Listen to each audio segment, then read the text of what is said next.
So a couple days ago, we went and looked at a roof out in Graham, Texas. And one of the questions that the customer asked me is, why is it that I have to focus on my roof, or I have to consider replacing this thing every 5 to 6 years, depending on the storms?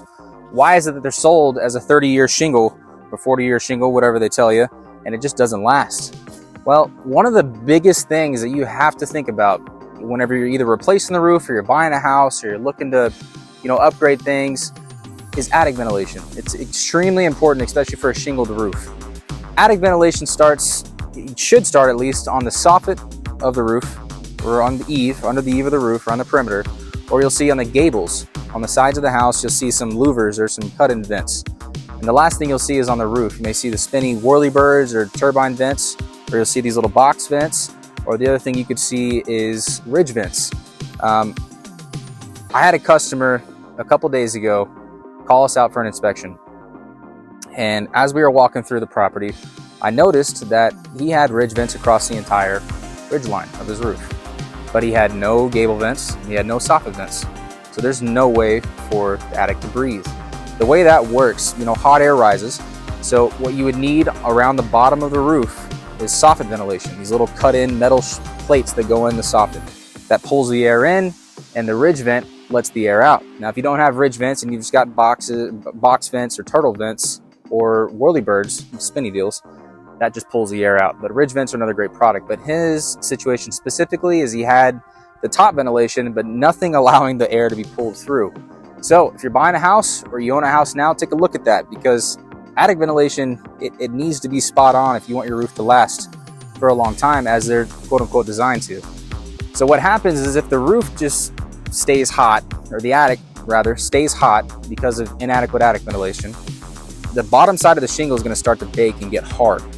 So the roof doesn't actually fail specifically on shingles from the top down or the inside, it fails from the bottom up. So the bottom side of that shingle just gets hot, and just hardens. What happens is, on the outside, you'll start to see blisters. That's where just the granules pop, and you just see exposures to the bottom out of the shingle. That's water penetration, that's where it can start. The second thing is, if you get a decent hailstorm, after it's just been baking like that and the shingle just becomes extremely hard, those big stones will hit the roof and the shingle will crack. That's the other issue you start to have. So if you want your roof to last longer and to be able to provide what they're sold for as a potentially 30-year shingle, attic ventilation has got to be focused on. So the biggest things to remember: soffit ventilation, which is around the perimeter of the house. The second thing you can have is gable vents, which are the louvers you'll see on the sides of the house. And the other is on the roof system itself, either turtle vents, or also known as just box vents, whirlybirds, or also known as turbine vents.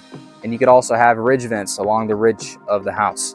The second thing you could also have on the gable sides is power attic vents, or you could also have those installed on the roof. Attic ventilation is extremely important, as we discussed, in the longevity of your roofing system. So keep this stuff in mind that we've talked about here the next time you're replacing your roof. Talk to your roofer. Make sure the charge is correct, they're doing everything as discussed, and if they mention to you that you do need ventilation on your roof, and they discuss ridge vents, for example, talk about the price with them and really get into it. What we're seeing a lot in this industry is roofing companies are going out, they're selling this product at $28 a foot to put on your roof. That's insanely expensive, but it happens, so make sure you ask. What you should see is around $6 to $7 a linear foot to install ridge vent. That's pretty consistent on what it should be, and that's what we charge here at Mustang. So if you have any questions on this stuff, or you feel like you're getting pushed around, give us a call. We'll come out and take care of it. Talk to you guys soon. Thanks.